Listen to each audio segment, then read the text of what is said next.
Chers frères et sœurs, peuple de Dieu, je vous salue dans le nom très puissant de notre Seigneur Dieu et Sauveur Jésus-Christ. Mon nom est Père Timothée. Je suis devant vous au travers de la vidéo que voici pour partager avec vous sur quelques versets de Jean chapitre 12, du 35e au 50e verset. Jean chapitre 12, du 35e au 50e verset. Et là, le Seigneur Jésus-Christ parlait de la lumière. Nous voyons là-bas que ce dont les Juifs avaient besoin, c'était non de savoir qui était le Fils de l'homme ou notre Seigneur Jésus-Christ, mais bien de profiter de celui qu'ils avaient devant leurs yeux. Ils le voyaient, ils pouvaient le toucher.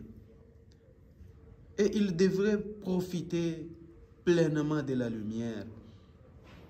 Comme l'aveugle-né, en croyant en lui, l'envoyé de Dieu, le Messie.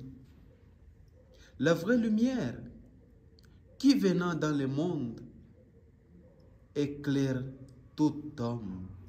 Jean chapitre 1er, le 9e verset. Les ténèbres allaient s'emparer d'eux. Vers la fin de ces jours, ils pouvaient encore profiter de la lumière ou des rayonnements de cette lumière qui était sur le point de se coucher. Au lieu de discuter sur sa personne, frères et sœurs dans le Seigneur, des fois, nous gaspillons notre temps inutilement. Nous gaspillons notre temps inutilement en nous basant sur certaines choses, sur certains points qui sont inutiles, au lieu d'aller à l'essentiel. La lumière allait se cacher. Car Jésus dit ces choses, comme la Bible nous éclaire, et s'en alla. Il se cacha devant eux. Nous devons en profiter pendant que nous avons la vie, pendant que le Seigneur n'est pas encore rentré sur cette terre. Nous devons le chercher. Comme Ésaïe chapitre 55, le 6e verset nous exhorte de chercher l'Éternel pendant qu'il se trouve. Invoquez-le tandis qu'il est prêt. Oui, nous devons le chercher pendant que la lumière est encore là. Dans les temps absolument semblables où nous vivons maintenant, la lumière de l'Évangile brille encore sur ce monde. Mais au lieu de croire simplement la parole de Dieu, on discute sur sa valeur, on ne croit pas à son inspiration divine. On veut expliquer ce qu'il faut en croire et ce qu'il faut en rejeter. Cela est très dangereux. On raisonne aussi sur la personne de Jésus-Christ. On doute de sa résurrection, même de celle de Lazare, ce qui est encore très dangereux. Et ainsi de suite.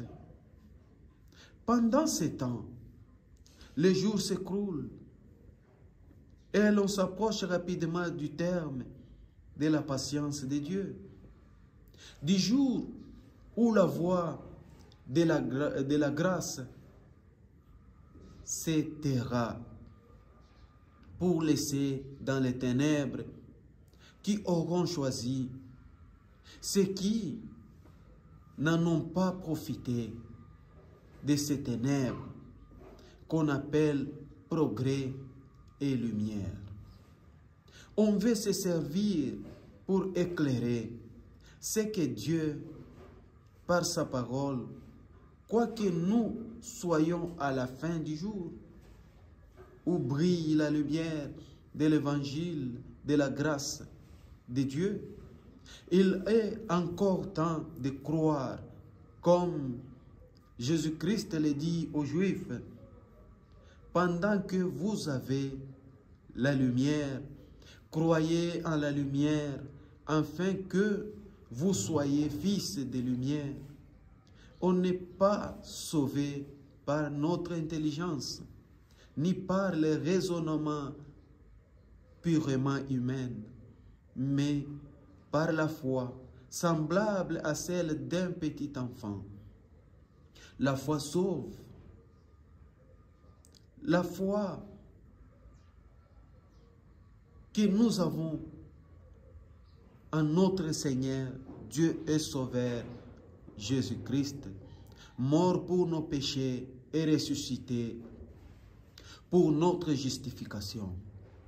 Chers frères et sœurs dans le Seigneur, si vous êtes encore nouveau sur cette chaîne, veuillez vous abonner et activer la cloche de notification pour être notifié prochainement lors de nos prochaines publications.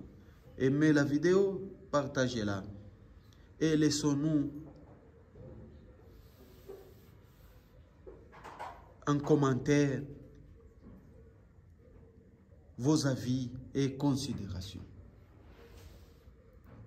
Quoique Jésus-Christ y fait tant de miracles devant eux, mais hélas, ils ne crurent pas en lui. Est-il dit au verset 37, les miracles que le Seigneur Jésus-Christ a fait avaient pour but d'amener le peuple à croire en lui. Il est dit au chapitre 15, le 24e verset, « Si je n'avais pas fait parmi eux les œuvres qu'aucun autre n'a faites, ils n'auraient pas eu de péché. Mais maintenant, ils n'ont pas de prétexte pour leur péché. » Celui qui consiste à rejeter le Seigneur Jésus-Christ.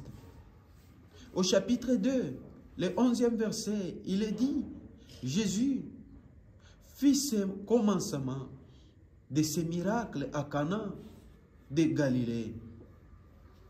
Et il manifesta sa gloire, et ses disciples crurent en lui.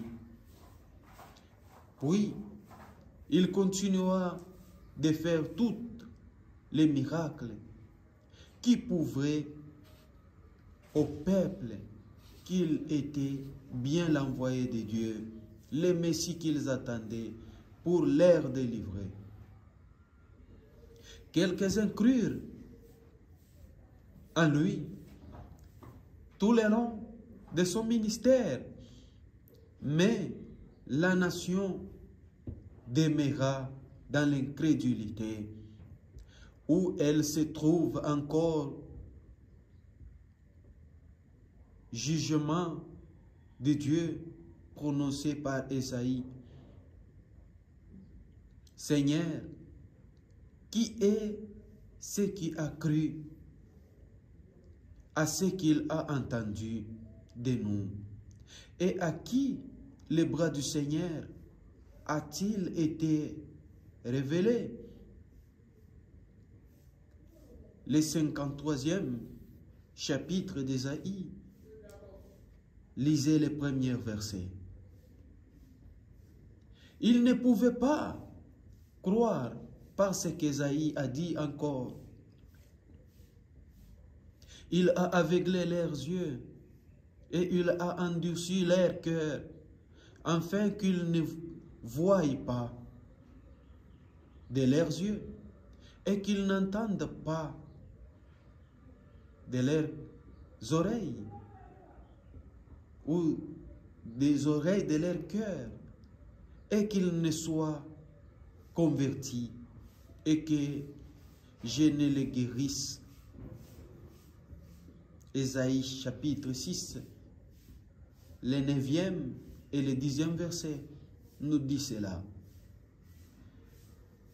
On objectera que les Juifs ne pouvaient croire, puisque Dieu les avait endurcis et aveuglés pour qu'ils ne fussent pas convertis. Le prophète a prophétisé. Et les prophéties qu'il a annoncées, cet aveuglement prononcé depuis près de 800 ans, ne s'appliquerait que lorsque Dieu eut fait tout ce qui était possible pour en éviter l'exécution. Dieu avait usé d'une longue patience envers ses peuples, tout au travers de son histoire. Le prophète l'avait sans cesse sollicité à revenir à l'Éternel, leur Dieu. Depuis qu'Ésaïe avait prononcé sa prophétie, les peuples étaient allés en captivité à Babylone, en avaient été ramenés pour recevoir le Messie, mais hélas, ils l'ont rejeté.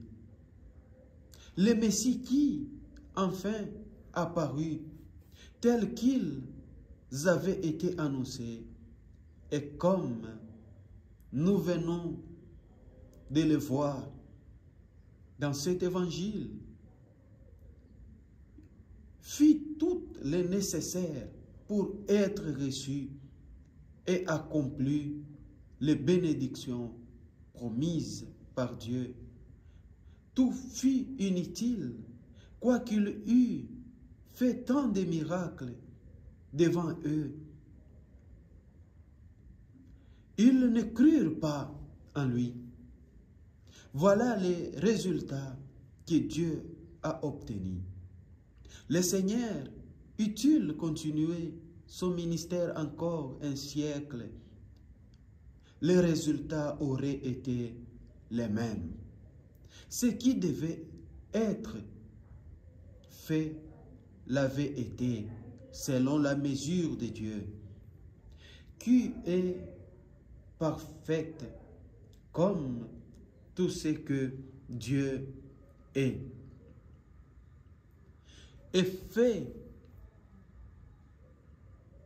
et qui ne pourrait être dépassé sans faire tort à ses perfections. L'incrédulité du peuple juif est désormais la part de tous les peuples infidèles du monde entier qui demeurent sans excuse.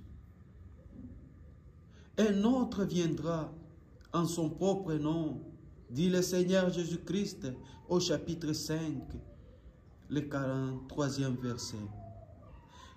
Et ils les recevront. C'est l'Antichrist que la Bible parle. Il accomplira des miracles et des signes et des prodiges mensongers. Des Thessaloniciens, chapitre 2, le 9e verset nous éclaire. Même comme Élie, il fera tomber les feux du ciel. Apocalypse chapitre 13, le 13e verset. Ils les recevront pour leur jugement final. Nous devons tirer plus d'attention avec les miracles que nous voyons et nous entendons ça et là. Nous devons plutôt demander au Seigneur de nous éclairer. Par aussi de la craintivité apostate. Lorsque le temps de la patience de Dieu sera écoulé, ce qui aura lieu très prochainement. Le verset 39 rappelle dans quelles circonstances la prophétie annonçait l'aveuglement judiciaire du peuple avait été prononcée. Ésaïe dit ces choses parce qu'il vit sa gloire, la gloire de Jésus-Christ, la gloire de Dieu, et qu'il parla de lui.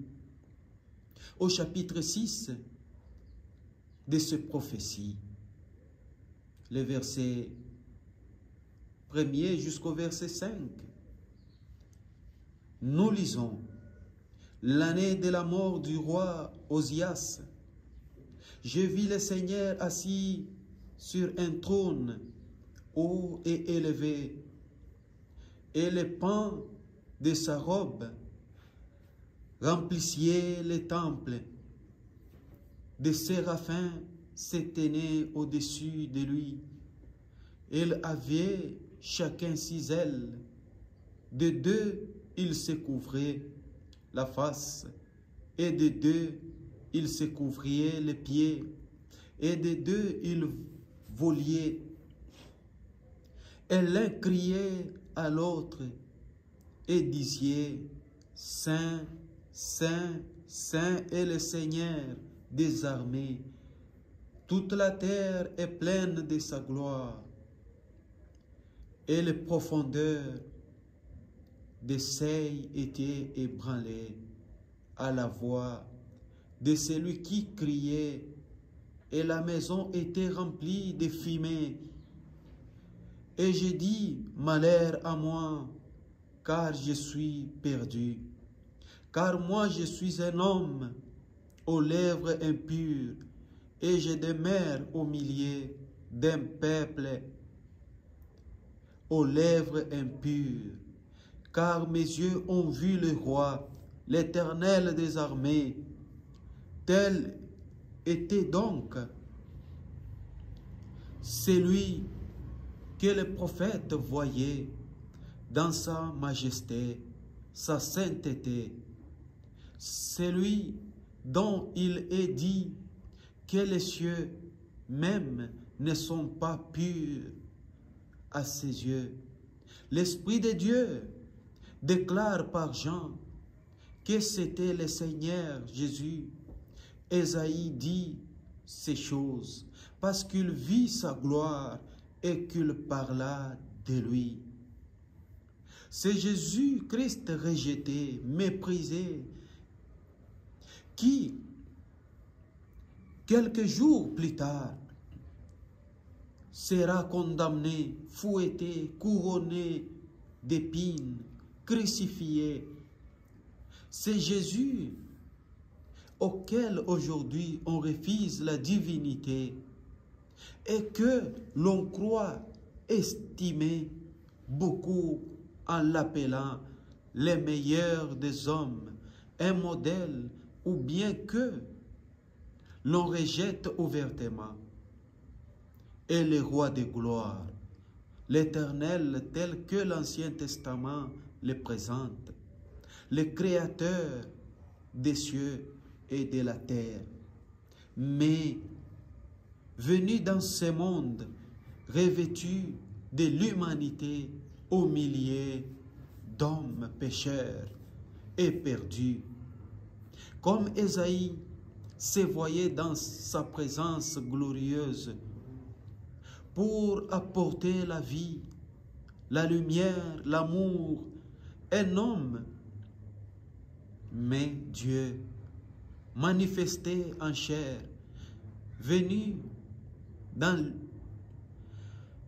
l'humilité la plus profonde, afin d'être accessible à tous. Il s'est anéanti comme Dieu, ayant pris la forme d'esclave, trouvé en figure comme un homme. il a quitté la gloire. Qui aurait foudroyé quiconque s'en serait approché? La lumière inaccessible que nul œil n'a vu ni ne peut voir. C'est celui-là que les hommes ont rejeté et rejettent encore à nos jours, après avoir vu tout ce qui pouvait être vu, pour les faire reconnaître en puissance, en amour, lui qui s'intéressait à toutes leurs peines et à toutes leurs douleurs par sa présentation. L'épreuve de l'homme en Adam était parfaite. Inutile d'attendre encore, puisque son cœur ne se laissait pas toucher par une telle grâce, et qu'il n'avait pas des yeux pour voir la beauté du Seigneur Jésus-Christ. Il n'était pas digne de Dieu de prolonger cette épreuve. Il ne lui restait donc qu'à exécuter son jugement. Mais amour suprême, insondable, divin, c'est Jésus-Christ, glorieux, merveilleux, mais rejeté, haï. Qui va les subir pour sauver cet homme si haïssable aux yeux de Dieu à cause de ses péchés? Ô Jésus-Christ, ton amour et ta grâce ineffable, qui les exaltera, si ce n'est ces coupables.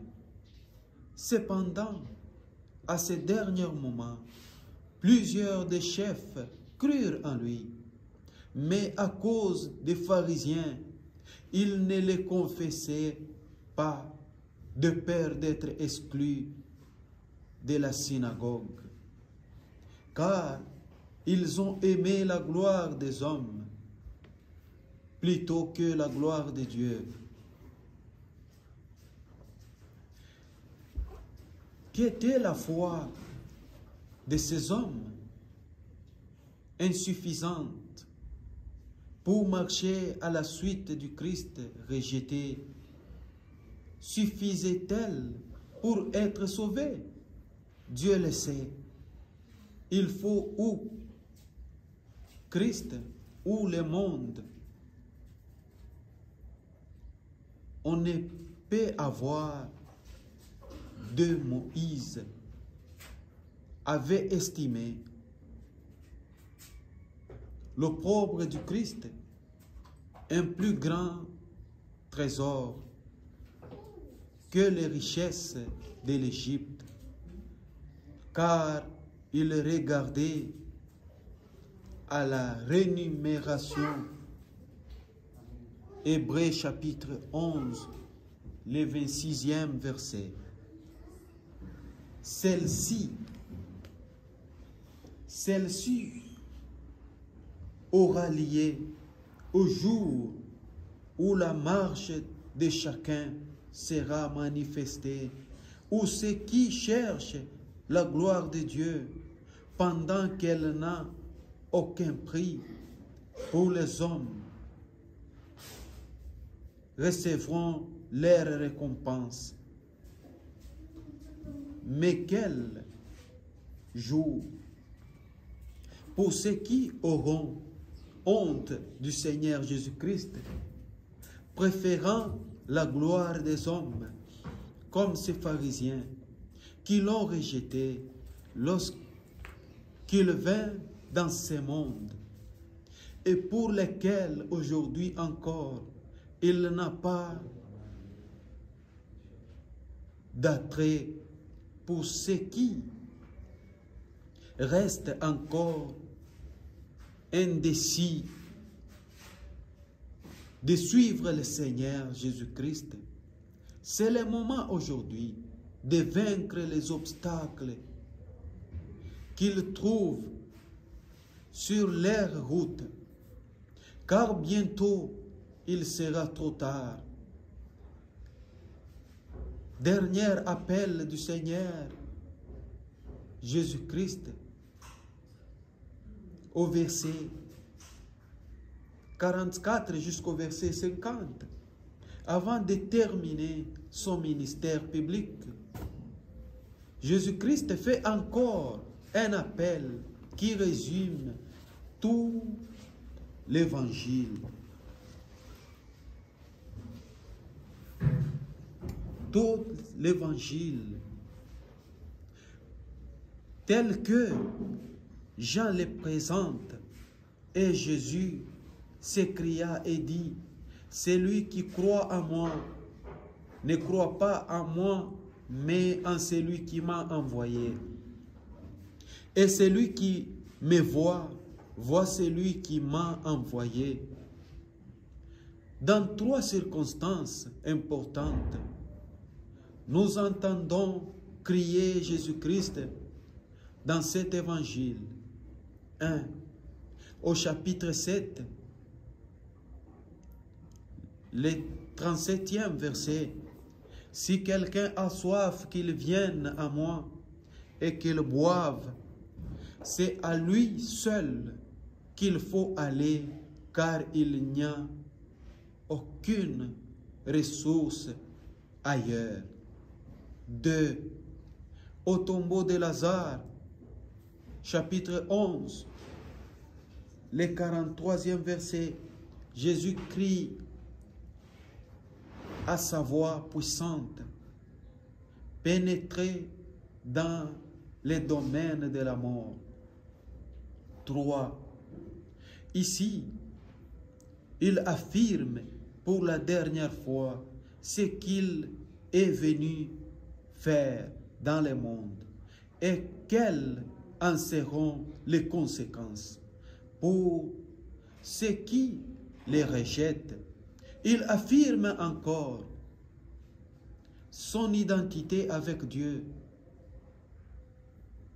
son Père, en croyant en lui et en voyant. On croit et on voit celui qui l'a envoyé. Tant il était l'expression parfaite de Dieu, le Père. En le rejetant, on rejette celui qui l'a envoyé, Dieu lui-même. Dans le verset 46, il rappelle qu'il est la lumière venue dans le monde, afin que quiconque croit ne demeure pas dans les ténèbres. Au verset 47, il est venu non pour juger, mais pour sauver le monde. Dans les versets 48 à 50, il montre combien c'est grave de les rejeter et de ne pas recevoir ces paroles. Car au dernier jour, c'est la parole que Jésus-Christ a dite qui jugera celui qui ne l'a pas cru. Le sujet de condamnation sera la parole qui aurait donné le salut, celle du Père, car le Seigneur n'avait pas parlé de lui-même. Son Père qui l'avait envoyé lui avait commandé ce qu'il devait dire et comment il devait le dire, en sorte que tout ce qu'il avait dit et fait était l'expression de Dieu lui-même en grâce. Car le but de Dieu dans tout ce que le Fils avait dit et fait de sa part était la vie éternelle. Jésus-Christ termine en disant, les choses donc que moi j'ai dit, je ne les dis. Je les dis comme le Père m'a dit. Quelle responsabilité effrayante pour celui qui ne croit pas la parole, qui apporte aux hommes la vie éternelle. Ce sera terrible au jour du jugement de se trouver en présence du Sauveur avec le souvenir de l'avoir vu et entendu, ou d'avoir eu par la parole de Dieu la connaissance de ce qu'il a dit et de ce qu'il a fait, afin que celui qui croit ne vienne pas en jugement. Le service du Seigneur Jésus est terminé pour le monde avec ce chapitre 12. Dans le chapitre 13 à 17, nous avons ces enseignements aux disciples en vue de son départ. Il ne s'y trouve rien pour le monde, sinon sa condamnation. Frères et sœurs, dans le Seigneur, vous rejetez les paroles de Jésus-Christ. Vous êtes condamnés à la perdition éternelle, mais vous les recevez et vous trouvez la vie éternelle. Comme lui-même, il est la vie et la vérité. Que Dieu vous bénisse. Que Dieu bénisse abondamment tout celui qui va suivre et partager ces messages.